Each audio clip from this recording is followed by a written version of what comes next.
This podcast is a proud member of the UUOP Network.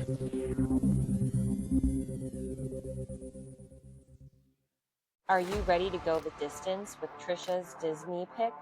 Or will Melinda deliver a Jurassic-sized knockout punch with her universal choice on this episode of Theme Park Throwdown?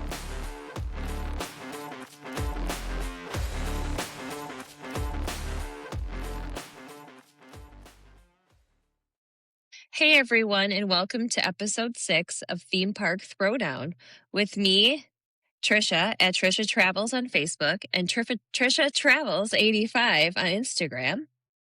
And me, Melinda, and I am at Melinda's Magical Adventures on Facebook and Instagram. And so you can go and follow us on our socials there if you would like to find our independent pages, or you can just follow our Theme Park Throwdown pages. But before we get started, we wanted to take a moment to shout out a listener, DPat4.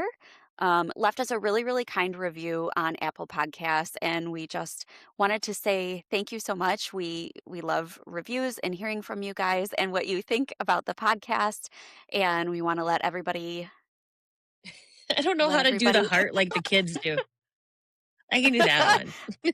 I don't know either. What is it like? I don't know. Millennials not being able to do Gen Z things. That's us right here. It's true. But we would love to hear from more of you. So if you are enjoying the show, please leave a review on Apple Podcasts, on Spotify, on Facebook, anywhere you'd like. We would love to hear them. We also want to let you know that you can now watch video recordings of all of the episodes on our YouTube channel, and you can just find us by searching Theme Park Throwdown. We are so excited to bring you another battle this week. The Battle of the Sequel Park. Dun, dun, dun. In this case, that would be Epcot for me and Islands of Adventure for Melinda. So Melinda's going to kick us off with Islands of Adventure. I am. All right, ladies and gents, let's dig into Islands of Adventure, or IOA, as I am probably going to refer to it for the rest of this episode, because that's just a long name and I don't want to say it a million times. Islands opened on May 28th of 1999 as Universal's second property, and it is connected to Universal Studios Florida via City Walk, which also kind of became a thing in 1999, shortly before Islands opened.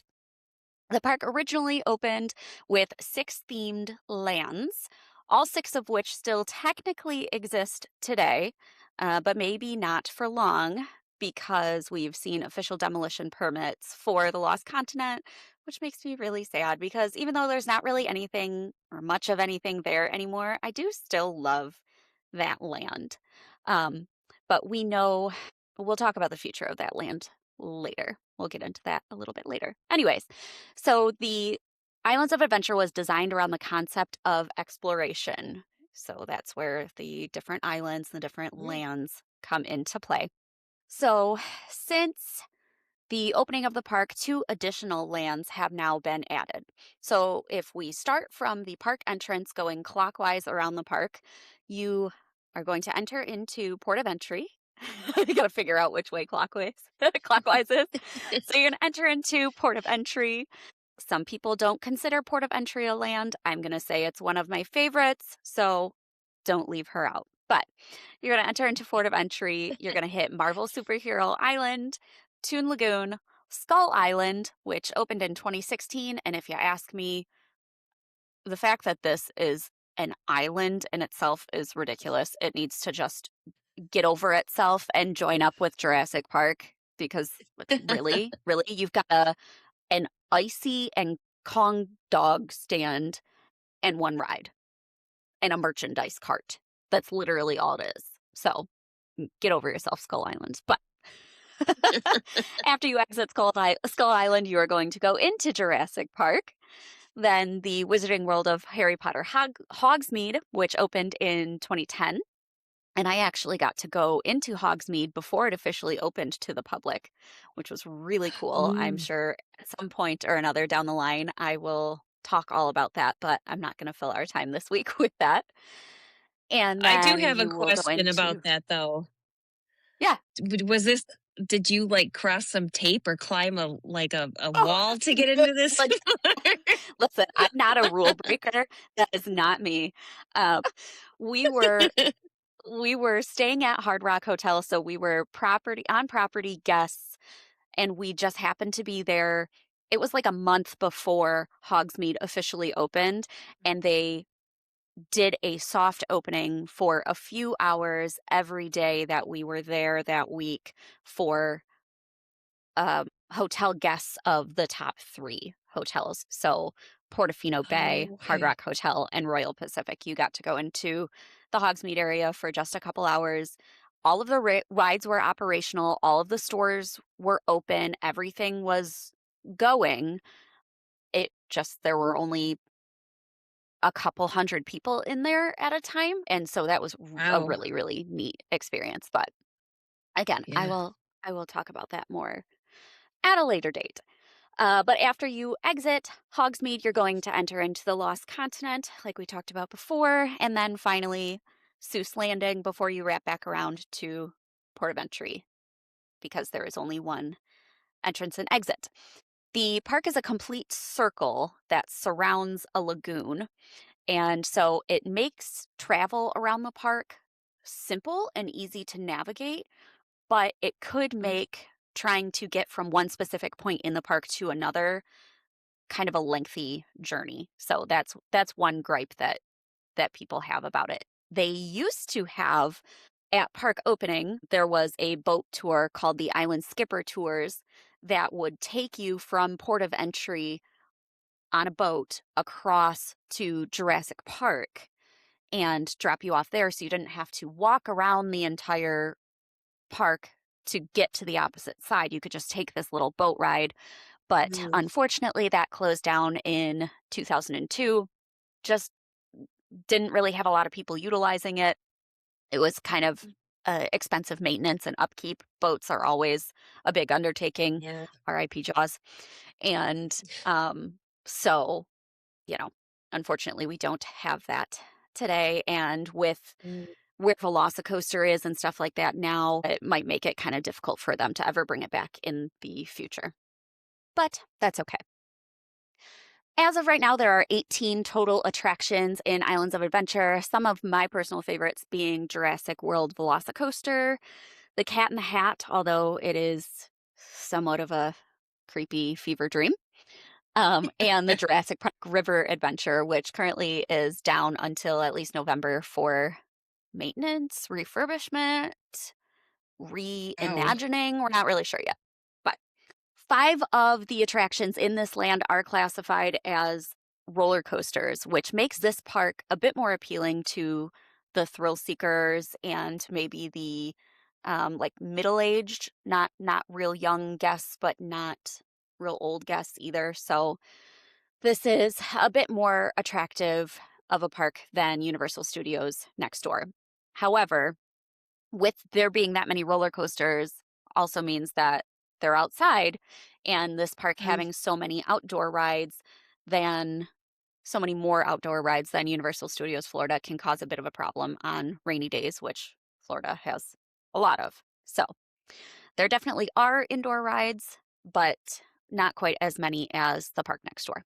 So each land in Islands of Adventure has its own attractions, themed music that plays in the background, restaurants, snacks and drink stands, merchandise locations. They are all really completely separate from one another. You can really get immersed and lost in each individual land, and there is a very clear distinction when you are leaving one land and entering Mm. into another. Everything around you changes, and you are completely immersed in an all new experience when you cross over from one land to another, which is one of my favorite things about Yeah. this park. My Um, favorite crossover, which if I recall right now is under like construction, is that bridge between Harry the bypass Potter and bridge. yeah, Oh, I love that. Harry Potter The one Jurassic Park that Bridge. yeah, where you get to We walk walked. past the side of the castle. That's my Yeah, yeah. favorite out of all of them.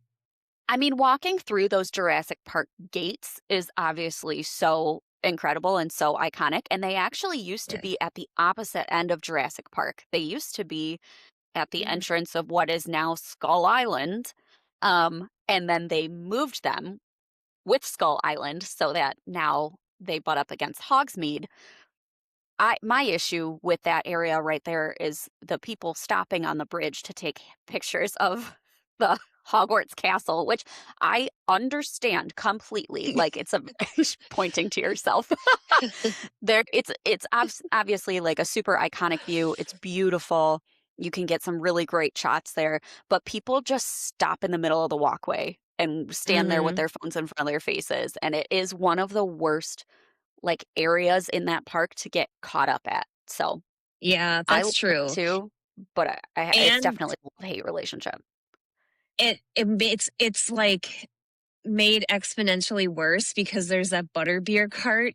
So Oh people God, are in a line for butterbeer and they I don't know. care. They cut off the traffic there. And then you get your butterbeer and then you go and stand by the castle while you're taking a selfie of yourself with the butterbeer. It's people Yeah. blocking one side of the bridge because of the butterbeer cart, and people blocking the other side of the bridge because they're standing up against the rail of the bridge closest to the castle, trying to get pictures of the castle. So, and then you've got the So idiots who stop in the center. the takeaway is go there early if you want some good castle shots and then don't be a butthead. Yeah, yeah. I like that. Just have some human decency. There you go. It Exactly. should There you be so go. simple. Yeah. Anyways, the only full service restaurant right now in Islands of Adventure is Mythos, which is in the Lost Continent. This is one of my favorites, if not my favorite. It probably is my favorite restaurant in all of Universal Orlando Resort. It is fantastic. It has stood the test of time. We've all seen the banners, voted best theme park restaurant, how many years in a row, whatever. I don't think those banners are there anymore. I might be wrong. But I don't know.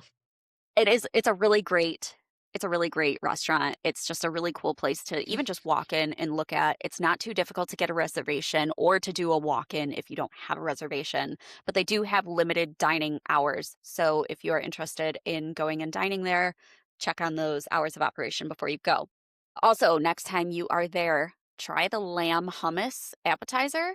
It is massive, easily shareable, and it is so good. It's got, I'm not even a big lamb fan, but it's got ground lamb with all of the Mediterranean spices and the hummus and onions and cucumbers and oh my God, Mm. deliciousness. It's so good. This is also going to be my favorite spot in all of Islands of Adventure is sitting on the back patio of Mythos. You can dine outdoors at that restaurant, and on days where it's not super hot, sitting on that back patio, overlooking the lagoon, or going down the stairs from the back patio and walking out onto those bridges, there are just some of the most beautiful views. If you go there at sunset, it's absolutely to die for. You can see the Hulk on one side and Velocicoaster on the other, and it's just very peaceful and serene and beautiful. So if you need a good spot to just center yourself and take a minute and kind of soak it all in, that is the best spot in this park that you're going to find. So that's my fave. So since we're talking about Lost Continent, we might as well talk about the rumors and the confirmed closures and things like that that we've seen here. I know, it's so sad. So Mythos itself has had heavily rumored closures, or Mhm. it's being heavily rumored that it's going to close as early as this year, sometime this year. Whether that's for a refurbishment or a retheme, we do not know. However, considering the fact that, again, we've seen these demolition permits for areas in the Lost Continent, it's very likely to happen. So this land is huge. Lost Continent is absolutely massive. This Yeah. once housed Poseidon's Fury and the eighth voyage of Sinbad's stunt show. You still have the Mystic Talking Fountain, which is really fun. You've still got a bunch of food and merchandise locations here. But besides Mythos, there's not really any attraction to this land anymore. Mhm. So the IP that had been talked about most often in recent years to replace this land was The Legends of Zelda. However, it now, I guess that makes more sense now to become a future expansion in Epic Universe because that's a park where they already have Super Nintendo represented as an Mhm. IP. And so, and we've seen little Easter eggs like the link in the stained glass and things like that in Epic Universe that kind of Oh. hint at the fact that Zelda is going to be going into Epic as opposed to Islands of Adventure. So now, with Universal's recent announcement about their partnership with Pokemon, in which they stated that they are going to be incorporating the Pokemon IP into the parks globally, this now seems to be the front runner for a replacement for the Lost Continent. I personally am like you, if I'm judging by your face right now. I have no personal attachment to Pokemon. So this idea doesn't really thrill me. I understand the popularity and the importance of this IP. So I get that aspect of it. I'm Yeah. also not thrilled about the fact that if this happens, I'm going to have to drag my husband and my 7-year-old son out of this park by their hair.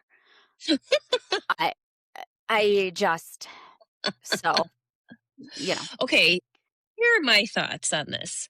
Why Yes. not do it as Zelda? Because then that it's kind of like Harry Potter is in all three parks. It'll make people want to go to more than just Epic. That would just be like a smart thing on the part of Universal. But more so, Uh-huh. I'm sorry. Like, okay, not gonna lie, I was around when Pokemon started. I remember Ask Ketchum, Okay. and I know it all. Like, Trade I got Pokemon that. cards on the bus. I remember. You know, so yeah, I had that part of my childhood, but the reality is that I feel like Zelda is more like timeless in the sense that it retains people's interests into adulthood, and Okay. That's nothing fair. against nothing against Epic, but when you compare like the size of those lands, like those Yeah. spaces, there's a lot in a very small area. And I just worry that if they're going to expand and do Zelda, they won't do it justice. Like Yeah. Hyrule Field is massive in the game, and there's like so many different landscapes in Zelda that it would be better suited.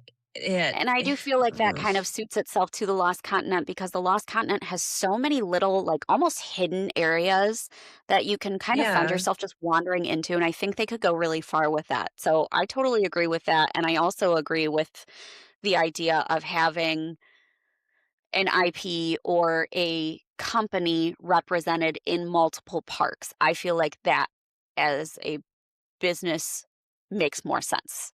The people are yeah. going to want to see people who are big Nintendo fans are going to want to see Super Nintendo World and Mario in one park and then oh, we got to go to Islands of Adventure now too cuz we have to go see Zelda over there.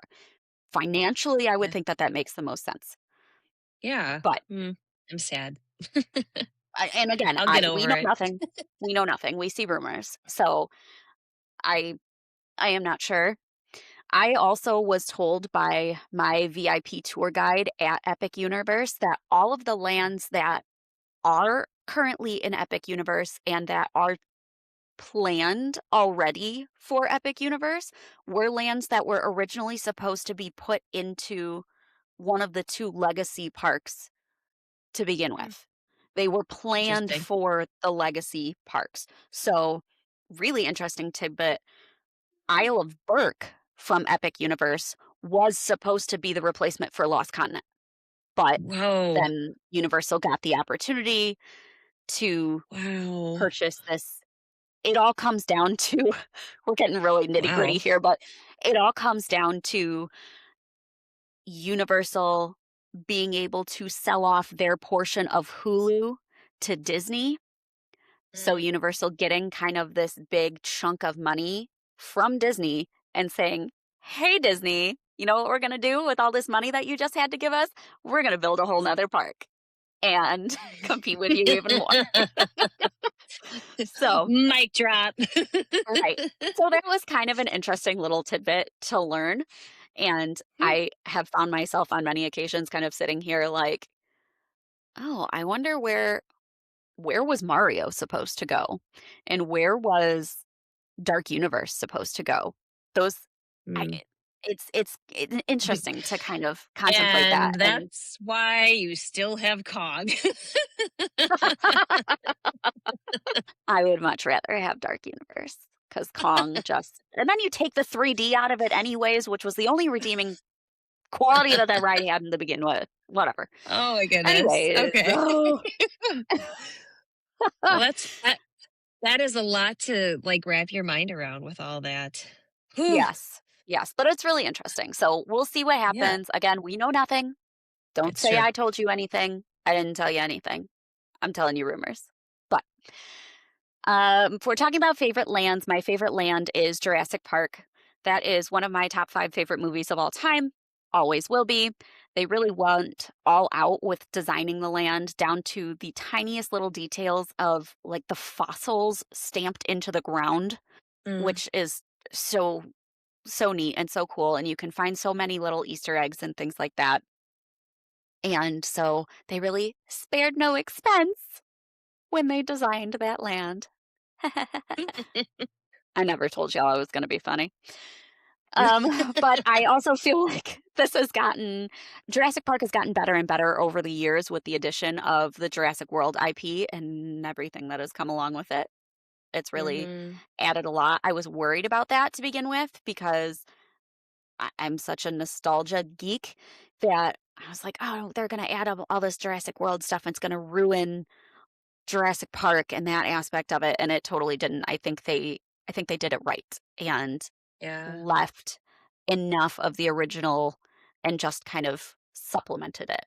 And I think that it's a good mesh there now of those different properties. But overall, I think Islands of Adventure is really a huge crowd pleaser because it can appeal to so many different ages and age groups.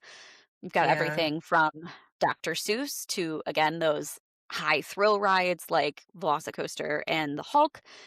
And then you've got some kind of old, less often talked about properties like Betty Boop and Rocky and Bullwinkle and Popeyes that you're not going to Yeah. find anywhere else, but there still That's are true. people who love those IPs and those properties. So it's got a little bit of something for everybody. And in my personal opinion, starting your day with an early park admission ride on Velocicoaster is better than any cup of coffee you're going to find anywhere on the planet. That's it. That's all I got. I have to agree with you about that park, and I was just like, I I think I really like Jurassic Park. We are definitely like a Harry Potter family outside of Disney, but Mhm. I feel like Jurassic Park is more like there's more plant growth and Yeah. stuff, and so there could be a lot of people in there, and you don't feel like you do when you're in Hogsmeade. Like it's very Yeah, I crowded. think it's also the way that the land is designed with as many like curves and twists and turns as there Yeah, are on the path is that it gives the impression that there are less people around you than there actually are. yeah. So I get And that for sure. I think like having now a 12-year-old, I have to mention they have the coolest playground. Camp Oh yeah. Jurassic there. Oh my Yeah. god. It's big enough for people, like adults to go through. And I Absolutely. You love go down in those caves and yeah, I love it at night when they have the Mhm. torches and stuff. Like Yeah, when I with the walked into water, it's so the beautiful. Discovery Center and I was like, "Oh my gosh, this is straight." I'm like looking around. I'm like, "This is straight out of the movie." Like Mhm, the little machine you that turns know, the eggs and everything, yeah. yes. And the Mr. DNA or whatever. Like, oh my gosh. If Yeah, you love Jurassic Park, you need to visit that land. Like it is. And I feel bad for some of the lands because they do get overshadowed by Harry Potter, but there is some for sure. great stuff in there. Yeah. So, yeah. I don't know. I think it's going to be hard to top you, but I'm going to try with Epic or not Epic. Epcot. Oh my god. Being You brainwashed wanna by have that Melinda battle? over Okay, let's have that battle. here. Sorry, Disney. You're not. Anyway, all right. Well, Epcot. opened much earlier on October 1st in 1982, um, but was very different than what Walt's original design was for the actual. It was meant to be like a city, and the name Epcot stands for Experimental Prototype Community of Tomorrow. And Walt wanted it to be like an urban living area. And unfortunately, with his passing in 1966, his brother Roy was just like, "Yeah, I don't see this being able to come to fruition." So Oh, they had to scrap the model community for 20,000 residents. Could you imagine though if that actually was like a place to live? Oh my oh my gosh! God. You take the I monorail think over to Golden Oak is Magic that, Kingdom. I right? know. You definitely want to be on the ground floor of that then. But they ended up shifting. He wanted to retain some aspects of like what Walt was hoping would come from this. So it took almost 20 years before it fully came to fruition. You can still see the original concept of Waltz though in the Magic Kingdom if you ride People Mover. There's like a prototype like model of the community. Yeah. And there's a really brief thing that they talk like the narrator of the People Mover talks about. So if you've never been on the People Mover, you can see a What are little you history doing? there. Yeah. What's wrong with you? But anyway, back to Epcot. So when the park opened, was comprised of World Showcase with 11 countries, and then Future World, which is now a series of neighborhoods. And I think that's their way of kind of getting back to this concept of community. Um, so Makes sense. the new neighborhoods are World Celebration, World Discovery, and World Nature. If you were to ask me what those were, I would be like, there's Figment and there's the seas. Yeah. I couldn't tell you where the cutoff is, honestly. In fact, if you're old school Disney, nobody can. Yeah. Um, but anyway, that's also where the iconic Epcot ball is located, is in that front area where these neighborhoods. And then in the back of the park, as people typically call it, is the World Showcase with the different pavilions. Um, a handful of attractions have survived the years. The American Adventure, which is like an animatronic show. Um, Listen to the Land originally was how it was called. It's now Living with the Land. Imagine Works, which is the indoor playground of the future. It's not much of a future playground right Right. now, but it Heavy is a quotations space. around future. Future. But it is a space for young kids and adults alike. After you get off the Figment attraction, you can hang out in there. It's a great place to go if it's rainy too, because it's kind of tucked away. Not a lot of people know about it. And then you have your films like Impressions de France, Oh Canada, and Wonders of China. They've gone through like iterations over the years, but those are kind of like the mainstays that have been there since the beginning. Um, I have to say, my favorite a- attraction that is no longer as a dietitian was Kitchen Cabaret, where like, fruit would sing and dance for you, and like whatever. I loved that as a kid, and maybe that's what convinced me to become a dietitian as an adult. I don't know, but Oh. Um, and then I have to say, if you're a lover of naps and midday breaks, Ellen's Energy Adventure in the Universe of Energy was like a nice 20-minute show that you could nap on. So I'm Yeah. sad that that's gone, but it was definitely replaced by a far superior attraction, Guardians of the Galaxy Cosmic Heck Rewind. yeah. I have to say, I think that's my favorite attraction on in all of the parks. Like it's Okay. number one for me.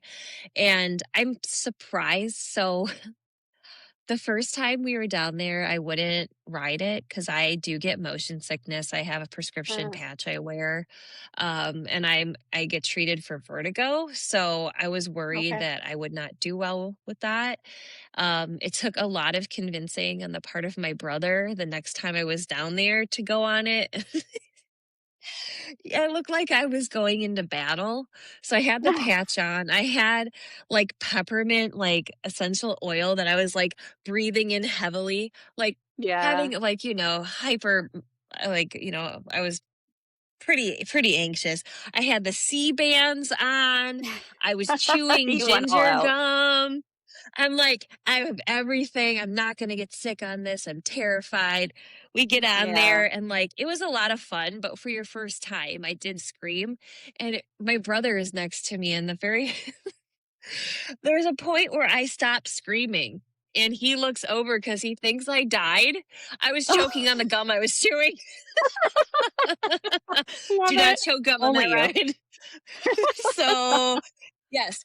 But after that time, like getting over the fear, I was like, this is so fantastic. And we've been on it so many times. I love it because it's got this rewrite ability with the different songs that you Yeah. can get. It's so It's different from just, anything else. Like, I remember just being in yeah. awe when I did that ride the first time, and just I think I sat there with my mouth hanging open for 3/4 of the ride, just like, "What is this?" And I'm like you, I get motion sickness as well, but I didn't know what I was going into. I hadn't heard really much about what it was about. I didn't hear the people that had motion sickness problems or anything talking about it, so that wasn't even, like, on my radar, so I don't remember it ever bothering me, but Yeah. that is kind of surprising, I guess, for me, so but it is just an absolutely incredible ride. I can go on it now without anything. I still use the patch, but Sure. like, so I Yeah. was over prepared. Um, I would say if you're not a fan of thrill rides, my other favorite is Living with the Land. It's like the epitome of edutainment. Mhm. And the best time to go is during the holiday season when they convert it to glittering greenhouses. If you ever pay for the lightning lane, I would highly recommend getting a pass for this and then like doing it in the evening so that they Mhm. have all the Christmas lights on and it's just really like pretty. They decorate You only told the me that I'm gonna need a living greenhouses. lane for living with the land. Right. It's so true. Shade, no Wait shade. time wait times will get over 2 hours during glittering greenhouses. Every other Oh, time do it's they like 2 minutes. Yes, Oh, the okay. longest outside of that is walking to the boats, like, Right. from the, That's your but way. anyway, so yeah, if I would say that's a great option for nostalgia. It's family friendly. They can accommodate anyone, if you have a wheelchair or a scooter, it's a great option. And again, I'm a fan of things that are rewritable. So like Yeah. every time you go through, you're going to hear the same spiel, but when you get into like the actual greenhouse and there's an area where there's like fish, like there could be cast members that are like cultivating things, they're always growing different things. So there's always something different to see. And I love Yeah. that about that attraction. We also did the behind the seeds tour, which is an hour Mhm. long. It was pretty reasonably priced, like $30 a person. And you got to go like where the cast members go and see things from the backside of things. We got to feed the fish. That was exciting. So, I yeah, love it's just kind of fun. Yeah, I love the if you go to the Garden Cafe, right? That's what it's called, right? Garden Cafe, the Sun Garden Grill Garden Grill. with Thank you, the Garden Grill. I yes, knew it was okay, Garden yes, something. If you go to the Garden Grill and do their character dining, the food that you have on the table, the majority of it that can be grown comes from those greenhouses and living with the land, and I think that's a really cool aspect and, like, a cool little tidbit to tell people. People yeah, always and think that that's neat. that's that was actually one of my dining options that I was going to mention next. So we're thinking Oh, alike okay. here. Well, you're welcome. Yeah, we really love Garden Grill. It's probably our favorite character dining experience, but we also love Chip and Dale, so you can meet them there. Yeah, Mickey they're so in his fun. little farm outfit, and then Pluto. If you want to experience like the festival booths, you have ample opportunities throughout the year. However, those lines get really long. And I will Mhm. say that at least in like Disneyland, when they have festivals, you can go to any booth and you can order any food from any of the booths at that booth and pay for it, and then walk up to the other booths and just pick out what you already paid for. And I Oh, wish they had interesting. something like that in Disney World, because people go and they wait and they're like Forever, yeah. deciding, and then you have to wait for like the registers to, because they're like Wi-Fi or whatever, and they're outdoors, and Yeah. so the lines can People be can't very pronounce the name of lengthy. everything and sit there and Yeah. struggle with it, and do Yeah. yourself a favor, skip the So, Italy booth, yeah. no matter what. Doesn't matter Sure, what we'll talk festival it of is, just don't do it. Yeah, that will definitely come up in future episodes, I'm sure. For And I sure. can't wait to hear your rants. um, Honestly, the last time I was down there, I went between festivals and I enjoyed it more Okay, because there I can wasn't see this that. like throng of people. Like, yeah. So, Yeah. um, 'Cause that's a now really nice addition. area to just, like, walk around in and enjoy and explore, and it's Mhm, very difficult to do that when, 1, there's booths all over the place, and 2, those mhm. booths then have lines full of people everywhere, so Exactly. And that's one thing that is great about Epcot is that you can go in there and like there's walk on attractions, like generally Figment and Living with the Land, even like Spaceship Earth and the Epcot Ball. That one usually has a low wait unless it goes down or whatever. Uh-huh. Um, and then just being able to explore like in the pavilions, there's just so much to see. There's shopping that you can just from different countries to see different things. So I do Yeah. love like that aspect of it. You're not spending your whole day waiting in lines. Um, but on back on my dining, because I have a couple other ones that I have to sell you on for this park. I got to win this battle Oh. today. My daughter is really big into space, and so I think it was a really hot commodity when it first opened. Space 220 is a restaurant where you're like 220 miles above the surface of the earth, Uh-huh. and I won't spoil anything for anyone still wanting to go on, experience this, but it's a really unique dining opportunity. If you get into the actual dining area, it is a really expensive dining opportunity. It's prefix. It's not worth the cost of that. But if you can score a Mm. lounge reservation, you can do Oh, a la yes. carte items, and it's much more affordable that way. So I would say if you're ever interested in checking that out, keep an eye out for those lounge ones. It's a small lounge space, so they do go fast, but you never know. If you're there for a while and you want to try and get in there, keep an eye out for that. And then kind of along that same sort of vibe, they have a new adults only lounge called Geo 82, and I got a chance to check this out. It is a beautiful space. It's got some like retro vibes of early like 1980s Epcot. They brought in pieces that were used in adornments and stuff before they did renovations in certain areas of the park. But the thing that really stuck out to me was the service. I had a cast member who, like, I was seated at the bar because I was by myself, and the cast member like addressed me by my name, and then every time he came back to like either deliver a food item or a different drink or give recommendations, he's like, "Hey Tertia, how are you doing?" And I'm like, I was there an hour, and like the fact that he always used my name, and he was serving people Yeah. all along the bar to remember who I'm like, I don't know where you have my Yeah. name written down, but you are doing a great job. Those little So personal touches mean a lot. yeah. Yeah. I mean, and the drinks are they're pricey, but they're like small batch, handcrafted. They're so good if you, especially if you're like a beverage connoisseur. Their appetizers are great. I loved the mushroom flatbread, and they have like whatever the fancy term they use. Essentially, it's a crab cake, but it was really good as well. Yeah. Um, and if you want something on the opposite spectrum of cost, I love Yorkshire County Fish Shop. They have these like the greatest fried fish and chips there. And then what I'll do is take it and go behind and sit in the garden area in like the UK pavilion. Usually there's a Uh-huh. band playing, or it's just sometimes it's just quieter. There's usually fewer people back there. So it's a nice quick service meal Sounds that you can grab. This sounds oddly familiar to Islands of Adventure and going into the Leaky Cauldron and getting fish and chips and going on the There back you patio go. of Leaky Cauldron right by Velocicoaster and sitting there and just Okay. enjoying. Okay, you heard it here, folks. It sounds to me like Melinda's throwing a challenge, and both of us are going to have to find our way down to Florida to test out the 2 servings of fried fish here sometime. Done. I will do that in 2 weeks. I am going to be All in both right. parks. Challenge accepted. Look for the Okay. lives coming up, No, people. no favoritism towards Universal. I can't be unbiased. I'm sorry, but I'll be honest. Okay. I really hope you get a chance to do this because now I'm curious. No, I'm going to Um, 100%. I love it.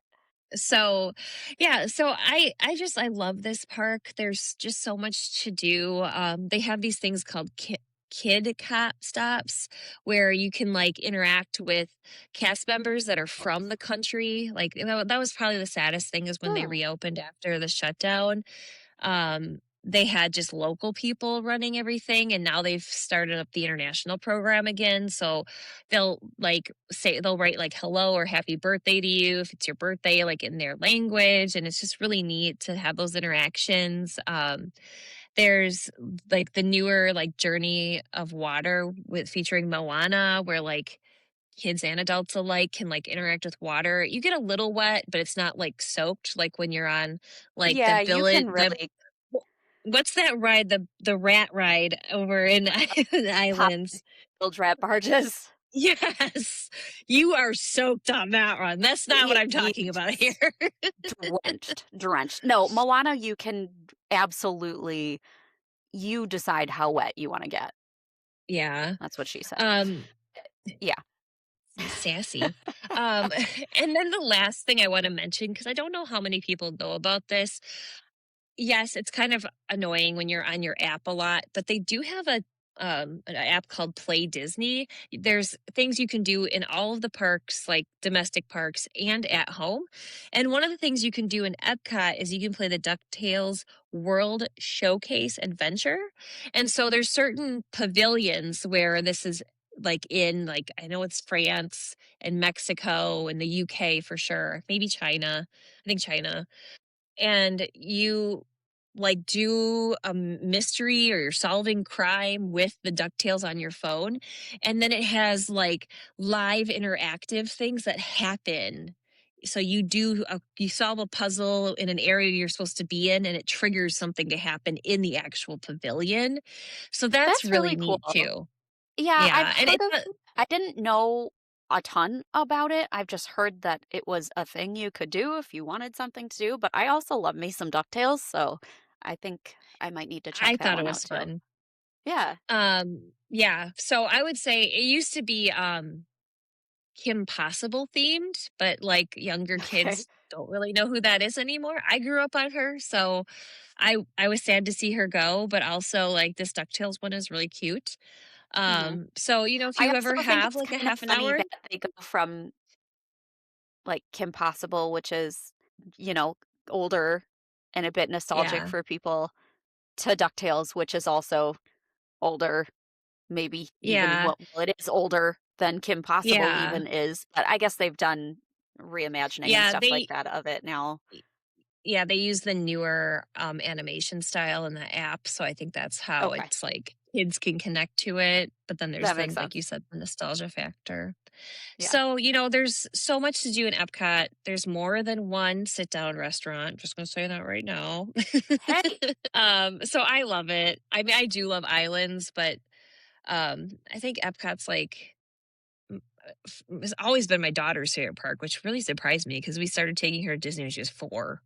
So I don't, wow, and whatever. it was even back then her favorite? Yeah, that's because the Frozen boat ride is there, and she was the Frozen kid. Yeah. Like she was born the year the movie came out, so like that was a big Oh, deal to her, yeah. and I think that like that sealed the deal on her favorite park. So I've never seen yeah, Frozen. okay. Well, we're gonna be ending the Even show indefinitely because yeah. of that announcement. Melinda, I've seen the I'll forgive movie. you. I've never been on the ride. I'm sorry. Well, Sorry, not so sorry, Melinda really. will be eating fried fish as she's going down the boat drop on Frozen and her trip in a couple of weeks. Catch her live on her socials. Oh, we'll see. Listen, the name of the game for this trip is to do things that I haven't done before. So I probably need to do it, especially now that they have the new animatronics and everything that are substantially better than Yes. they were before. But Yes. but I do agree that Epcot has really kind of grown into itself over the past Mhm. decade, I want to say. Like I was just planning a trip for a client and she's got 3 little girls and she was considering, even though they were there for 6 days, not doing Epcot at all. And I was like, "No, no, no, no, no." It's a little different. She hadn't been there in 12 years or something. So she was Mm, thinking the Epcot of the past where Ratatouille and Frozen and even Nemo and Moana didn't exist in those parks. So, or in that yeah. park. And so she was like, it's not going to be worth it for me to chase around 3 little girls and she's pregnant in a bunch of Ooh. different countries and that's it. And then I'm going to look at all the alcohol that I want to drink and can't because I'm pregnant. But I I convinced her that it's a necessary park now at the very least. And I know Mhm. it is definitely a favorite now of a lot of people. So, but I think that's it for this episode today. So, did we score a hit and leave it all in the ring? We want to hear from you. You can vote in our weekly poll. We've got one up on Instagram and one up on Facebook every week. We are at Theme Park Throwdown on both Facebook and Instagram and also on YouTube. You can also shoot us an email at themeparkthrowdown@gmail.com. And if you need help planning your next vacation, make sure that you reach out to either Tricia or I for all of your travel needs. We can help you with just about anything travel related, anything you need, anywhere you want to go. You can go to portkeyvacations.com and fill out a quote request and get started and make sure that you request either Tricia or I to be your advisor. Or you can also reach out to us individually through a direct message on our social pages. You can also check out all of our sister podcasts on the UUOP network. We've got the unofficial Universal Orlando podcast, the Taste of Universal podcast, the unofficial Universal Great Britain podcast, the Portkey Passport, a Disney podcast for adults, the Theme Park Duo for West Coast Park stuff, Rush of Fear, a Halloween Horror Nights podcast, and Big Dumb Stuff. And that is all for this throwdown, you guys. See you next week in the ring.